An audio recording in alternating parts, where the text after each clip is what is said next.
Salamat sa Ginoo, maigsuon. Aniya na usab kita sa iyang pulong nga ato karong pagkapaminawan. Ablihan nato ang ato mga balang kasulatan maigsuon sa Juan 14, bersikulo 1 ngadto sa 6. Usa ni ka familiar text alang kanato. Nagaingon John 14 verse 1 to 6. Kinahanglan dili magkaguol ang inyong kasing-kasing. Sumalig kamo sa Dios og sumalig usab kamo kanako. Sa balay sa akong amahan anaay daghang puy-anan. Kung dili pa, maingon ba unta ako kaninyo nga moadto ako aron sa pag-andam og luna alang kaninyo? Og sa manahitabo o mahiadto na ako og makaandam na ako og luna alang kaninyo, muanhi ako sa pag-usab. Og pagkadawatan ko kamo nganhi uban kanako aron nga diin gani ako atua usab kamo. Og kamo nakatultol na sa dalan sa akong pagkaadtuan. Si Tomas, maingon kaniya, Ginoo, wala kami makibalo kung asa ka paingon. Busa, unsa man namo sa pagkatultol sa dalan. Si Jesus mitubag kaniya, ako mao ang dalan, og ang kamatuoran, og ang kinabuhi. Walay bisan kinsa nga makaadto sa amahan, gawas kon pinaagi kanako. Mao kini ang pulong sa Dios nagsuon nga ato karong pagahituktukan og mangayo ta og tabang sa Ginoo sa pagsabot niini. Dalay ko namong amahan, salamat sa imong pulong nga karon may mag-iwag sa among mga tiilan ug mo'y maglamdag sa among dalan. Paingon sa kamatuoran, paingon kang Hesus na among maluluwas. Naot pa na magtubo ug mulambo ang among kaalam kaniya og kanimo, O Dios, alang sa among kalig-unan ng Kristohanon. Mao kini among pagsalig diha og pagpasalamat sa ngalan ni Jesucristo. Amen. Karong panahon na maigsuon, daghang Kristohanong masakitog kasing-kasing. Ngano man? Primero, tungod sa kalibutanong gugma, kalibutanong tentasyon, nasilo ang karaghanang mga Kristohanon karon sa buhat sa kalibutan. Kanya naapagyod ang pagkaguba sa daghang pamilya, sa daghang mga problema. Naagyod ang kasing-kasing nagmasakaiton o tungod usab sa daghang mga Kristohanon nga hulog sa imoralidad, sa tentasyon. Guba gyud. Masakiton gyud ang ilang mga kalag kasing-kasing. Og labi na karon sa atong panahon naagyod ang kagubot. Na ang mga dapit sa mga gira, na ang mga hulga sa China, sa US, kita na maangin. Nakita unta mga Pilipino, maamiguhon man ug walay kontra. Apan kadto naman tayo mga panig nga nasyon, kita gyud maapil no ini. So unsa man nato, unsa may mahimo nato ni ining problemaha, maigsoon.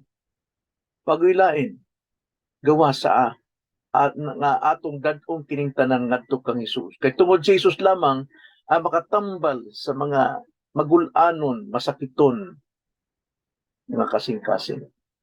Nining atong gibasa nga bersikulo mga igsuon, dunay tulo ka kasing-kasing pagkatambalan ni Hesus. Mao ni dagway sa mga Kristohanon karon nga masakiton o kasing-kasing. Dagway sa mga magtutuo nga masakiton kasing-kasing. Tulo igsuon. Primero, sa bersikulo 1 makita nato nga si Jesus lang gayud makatambal sa dugmo nga kasing-kasing. Tanawa, paminawa ang bersikulo 1 nagaingon. Kinahanglan dili magaguol ang inyong kasing-kasing. Ngano man, dugmok ang kasing-kasing kay naas kagul-anan ang mga kasing-kasing sa mga alagad. Ngano man, kay tungod mo larga na si Jesus, mo dili na mo hinungdan atong tan-awon mo unya. Unya miingon pa, sumalig ka mo sa Dios o sumalig usab ka mo kanako. Ambot pasabot nining ilang pagkaguol, dawat-an sila pagsalig sa Dios. Munang gisulti ni Jesus ug unsay ilang kahimtang karon. Nganong nadugmok ang kasing-kasing sa mga alagad? Nagkaguol ang kasing-kasing sa mga alagad, ngano man. Kung atong balikon ang mga panghitabo sa mingagi, kining mga tawhana nawad-an na gyud og pagsalig og naa sila sa kaguol. Ngano man, primero, kay usa sa kanila magbudhi kang Hesus. Kay balota nga kung doon nagali usa sa kanila nga magbudhi, kay balota nga kini tanan mga alagad mubudhi kaniya. Atong balikon gud ang chapter 13, Juan 13:21. Nag-ingon, og sa nakasulti na si Jesus niini, siya naguol diha sa espiritu og nagpanghimatuod siya nga nag-ingon, sa pagkatinuod, mag-iingon ako kaninyo nga usa kaninyo magabudhi kanako. Kay balota unsay magbudhi kaniya, mao si Judas. Mausap sa atong panahon karon nga dugay tang uban-uban kang Hesus, sige tag pangalagad sa pagsimba kaniya, apan pag-abot sa tentasyon na agyod daghay magbudhi sa atong Ginoo. Daghay magtraidor, daghay naa diyas kahilayan, pakya sa mga pagsaad.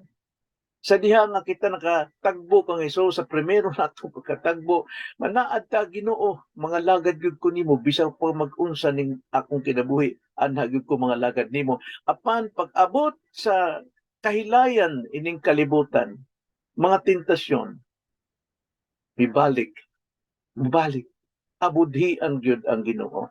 Mubalik sa kalibutan.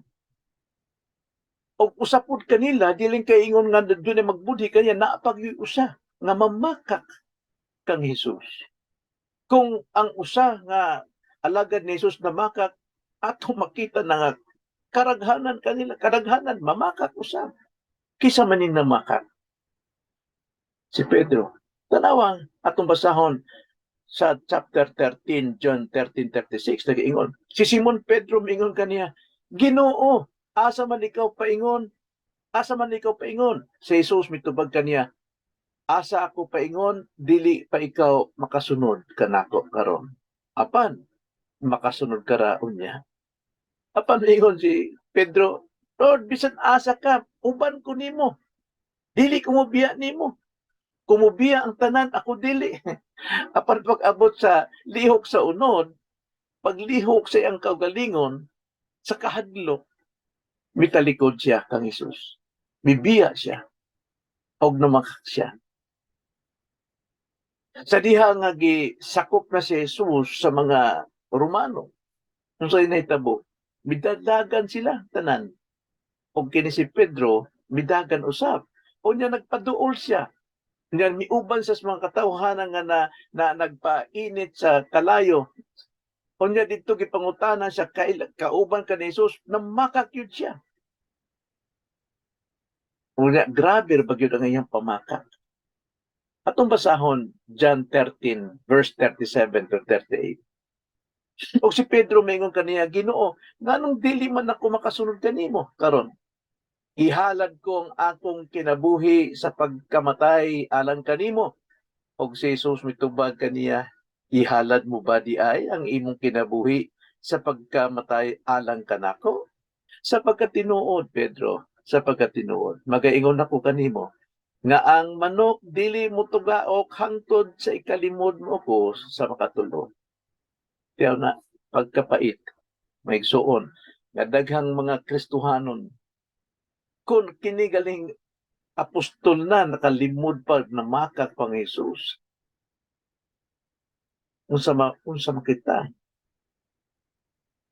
pagka lisod, pagka guol, dugmok yung kasing-kasing, sa mga Kristohanon karon, labi na ang mga kaigsuunan, nga nawad-an silag mga paglaom kay tungod daghang mga magbubuhat sa Dios, mga pastor nga naas kalibutan, naas kahilayan, naas kalipay sa kalibutan, apan nagniwang na ang kaigsuunan sa kaguol sa ilang espiritu kay wa siya sila makakaon og maayong pagkaon nga pulong sa Dios. Usaon pagtambal ni Jesus sa maong kasing-kasing. Doon na pa ba'y higayon nga matambalan kini mga Kristohanunan nga namakak o limod kang Jesus?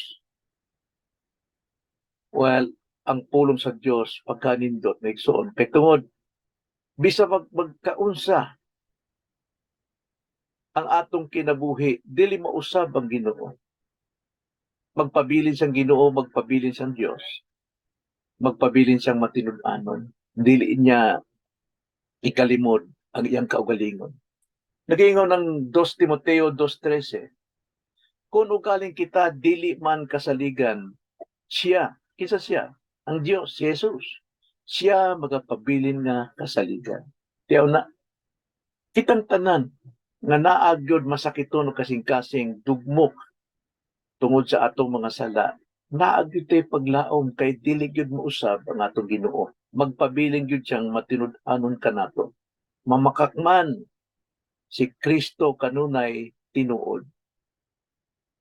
Dili madugay kini mga alagada, masaksihan nila ang kamatayon ni Kristo ug diha nagkatibulaag sila. Apan hinumdumi igsuon si Kristo magapabiling kinabuhi. Dili gyud mausab. Nagaingon ng si Ginoong Kristo sa John 11:25, si Jesus mingon kaniya, ako mao ang pagkabanhaw ug ang kinabuhi. Ang musalig kanako bisan siya mamatay, mabuhi gayud siya. Sumo ni makatambal sa mga dugma kong kasing-kasing tungod sa sala, si Jesus lang yun. Ikaduha, ato mabasa sa versikulo 4, si Jesus lang gayon makatambal sa way kasiguruhang kasing-kasing. Primero, si Jesus makatambal sa dugmo ka kasing-kasing.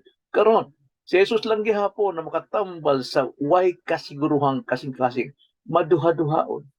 Versikulo 4 sa atong teksto, John 14, og kamo nakatultol na sa dalan sa akong pagkaadtuan.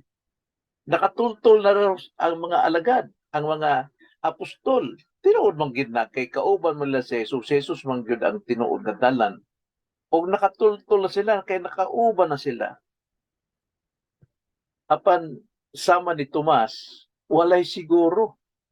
Wala gyud siya makasiguro. Nagtubangan nila si Jesus.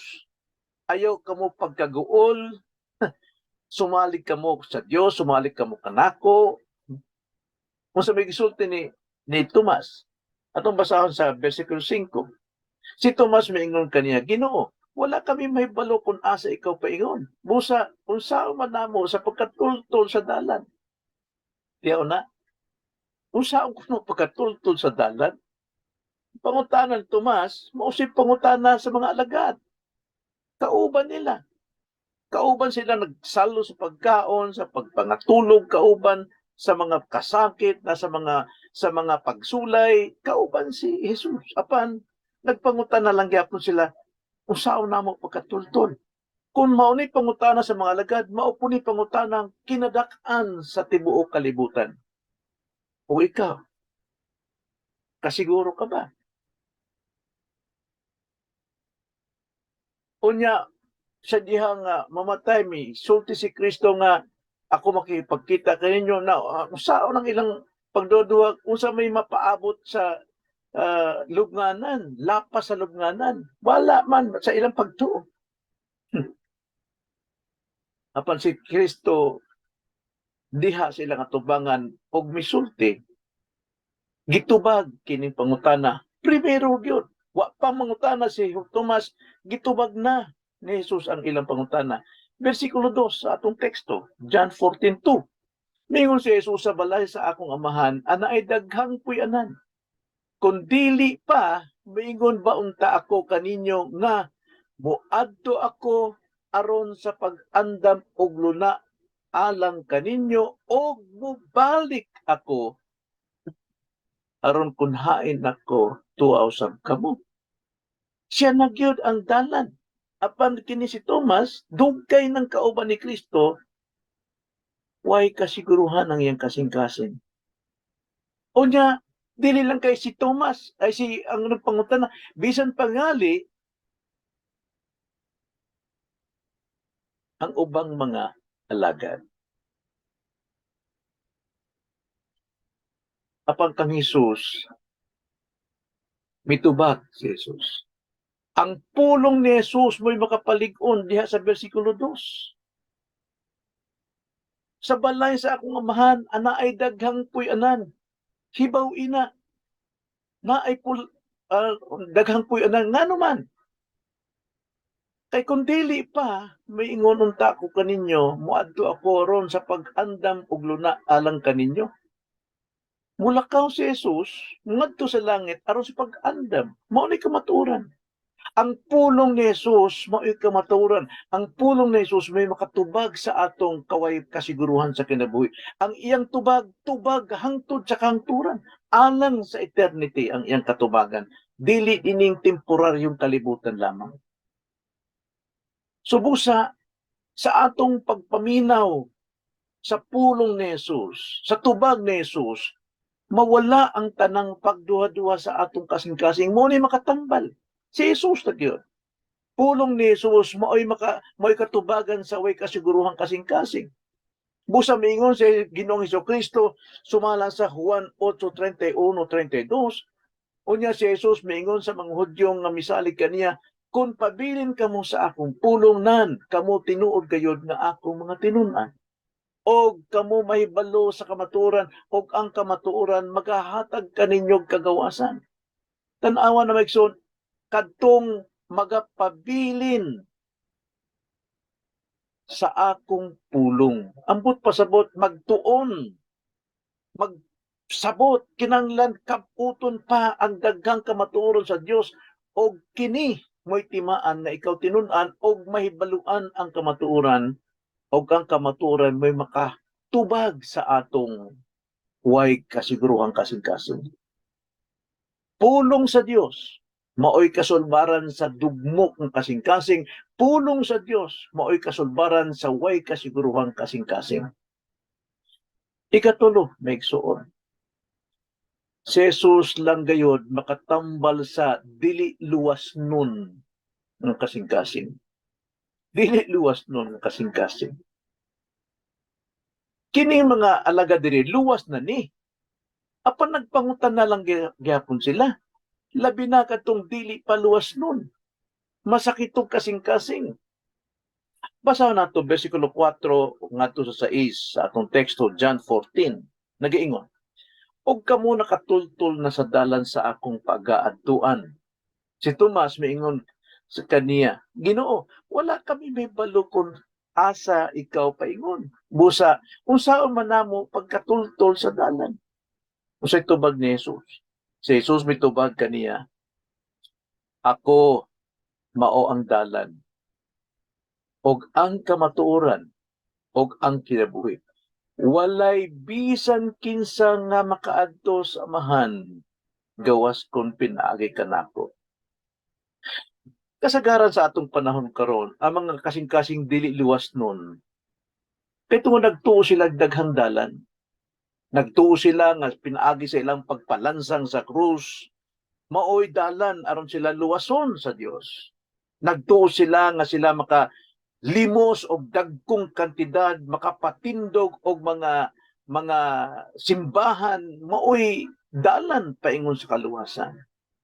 Makatabang, makahimog maayo, mga binuhatan, maoy luwas kanila nga dalan. Apan timan kinsa may manluluwas? Ang Ginoo, dili ang atong binuhatan. Kinsa may nalansang sa krus? Si Kristo. Nganong nalansang si Kristo? Aron sa pagtubo sa kasalanan, dili ang atong binuhatan. So si Jesus lang gayon makatambal sa dililuwas ng mga kasing-kasing. Daan pa nagaingon ang Ginoo kanila, nakatultol na mo sa dalan.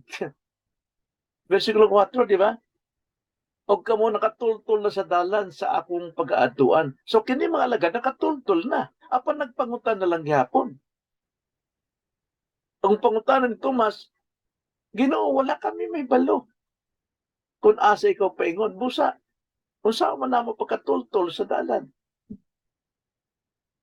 Nagtuo si Tomas nga kinahanglan niya masiguro gyud kinsa gyud ang dalan, asa ang dalan, itudlo Ginoo. Huh? Mingon siya nga, muha ka na, wa mi kay bawg asa ka paingon, sultihi mi. Tudloi mi sa dalan kay wa mi makatultol sa dalan. Apan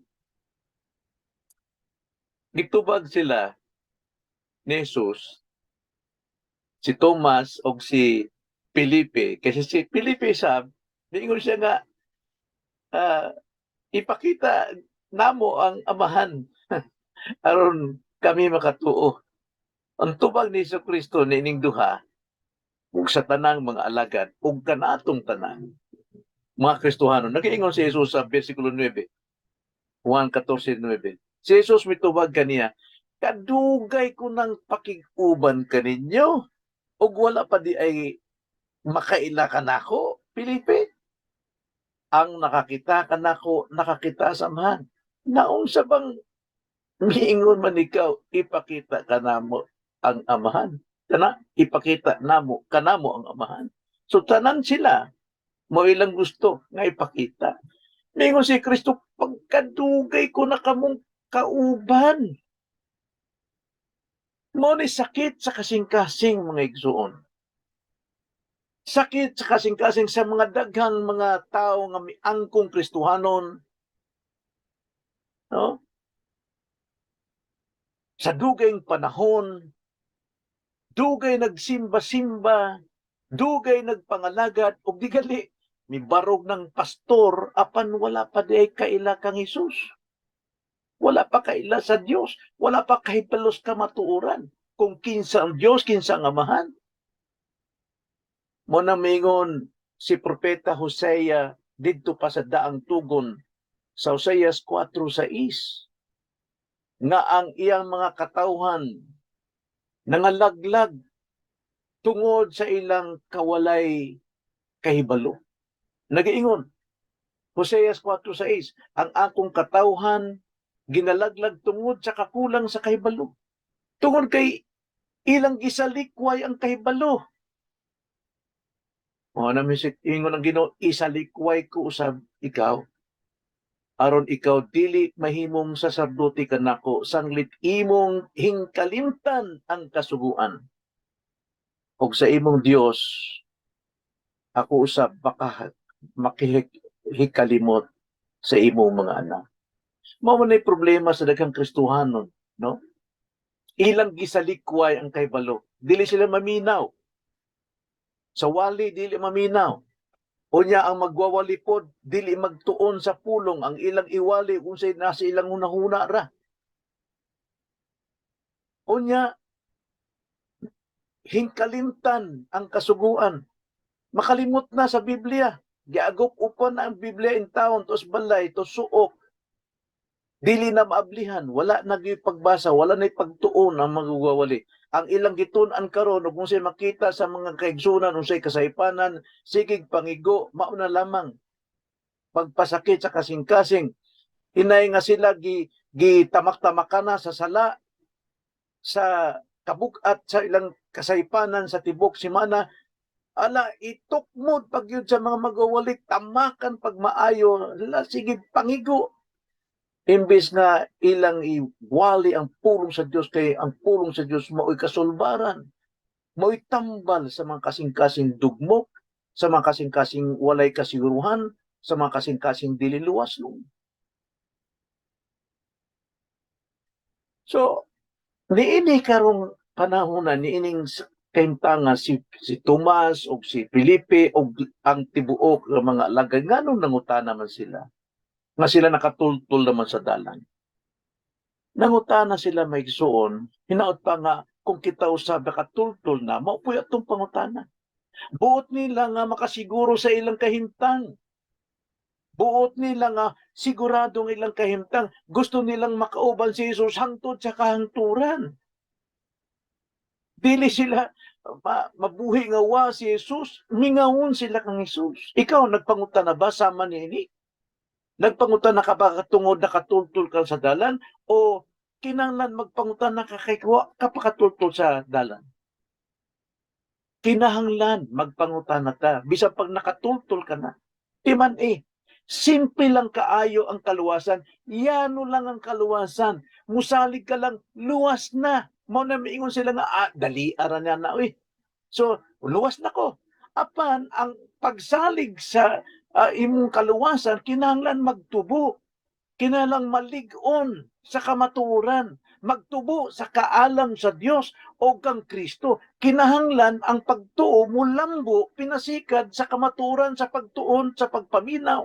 Nganuman, aron kita mulambo sa atong kaluwasan, mulig-on ta sa atong kaluwasan, magtubo ta sa atong kaluwasan, aron di na ta magduwa-duwa, dili na magmasakiton ang atong kasing-kasing, dili na kaingon nga naglihok kang dili magtotoo.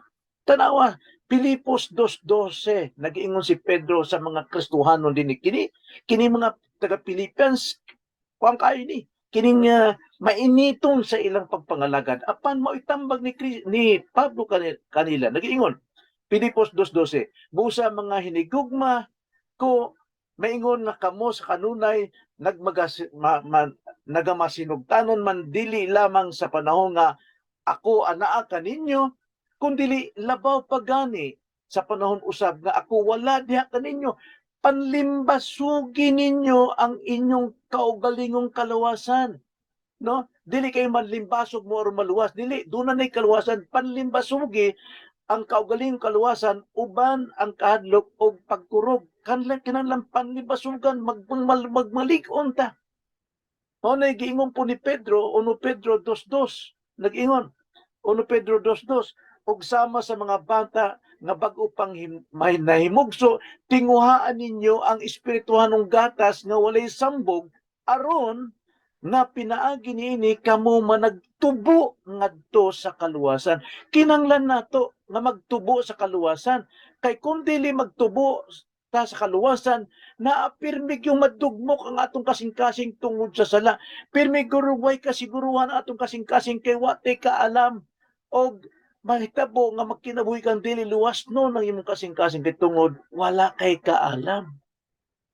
Busa si Jesus mitubag sa mga alagad. Unsa may tubag ni Jesus? Ako ang dalan. Versikulo 6, si Jesus mitubag kaniya, ako mao ang dalan, og ang kamaturan, og ang kinabuhi, walay bisan kinsa nga makaadto sa amahan, gawas kung pinaagi kanako, og iya pang gitubag, wala pa mangutana ang mga alagad, dito sa versikulo 1, unsay tubag ni Jesus. Nag-iingon, kinahanglan dili magkaguol ang inyong kasing-kasing, sumalig kamo sa Dios, sumalig usab kamo kanako, pagkadako kayong kanang misteryo ng maingon si Kristo, sumalig kamo sa Dios, sumalig kamo kanako. Ngano man, wa pa sila pagsalig, dili, doon na sila pagsalig, apan ang pagsalig magkanunay hangtod sa kanturan. Ngano man, o ngano mang sige man tagsalig sa Dios, sige man tagsalig sa Ginoo, aron magtubo kita sa kaluwasan kay ang makaila sa Dios. Kinahanglan salig ta siging pagpaminaw aron makaila ta sa Dios. Unsa may buot pasabot ni ana? John 17:3, Juan 17:3, og ang kinabuhing dayon mao kini. Unsa kunoy kinabuhing dayon? Mao kini. Unsa man? Ang ilang pagkaila kanimo nga mao ang bugtong tinuod nga Dios o kang Hesukristo nga imong pinadala. Tan-awa mga igsoon. Kining magtubuta sa kaalam bahin sa Dios o bahin kang Kristo, kinabuhing dayon, nagpadayon na kinabuhi, mulambo ang atong kaluwasan, malig-on ang atong pagsalig sa kaluwasan, dili gyud magmasakiton ang atong kasing-kasing.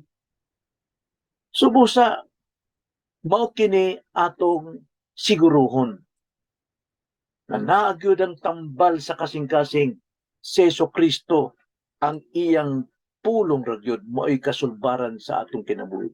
Subusa, nag-iingon ng versikulo 6, si Jesus mitubag kaniya, ako mao ang dalan, ang kamaturan, o ang kinabuhi. Atong tagsa-tagsaong kinagmemigsoon sa katapusan. Di man At tagbuo ni Jesus, tanang mga kasing-kasing masakiton tungod sa sala. Siya lamang gid ang dalan. Siya lang gid kamaturan og kinabuhi. Ang dalan bot pasabot mao kini pakig-uli sa mga nabulag kaniya tungod sa sala, tungod sa kaylayan nining kalibutan. Ang kamaturan mao kining kahayag alang sa nahuna nga nangitngitan sa sala nining kalibutan. Og ang kinabuhi mao kini pagbag-o alang sa usa nga namatay sa sala. Gibag-o ta, gianak tag pag-usap. Subo sa maigsuon sa katapusan, tuguti na makasulod si Jesus sa imong kasing-kasing. Tuguti nga si Jesus lang yun ang sulod sa imong kasing-kasing. Pangitaas siya. Tun-i siya. Paningkamuti siya. Nalabaw pa sa tanang butang. Labaw pa nini mga temporaryong butang nining kalibutan. Mahalas siya. Labaw pa sa tanang bulawan nining kalibutan.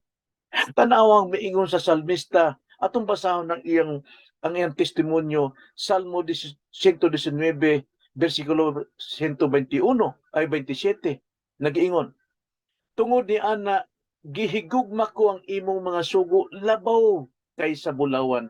Oo, labaw kaysa bulawan nga inulay.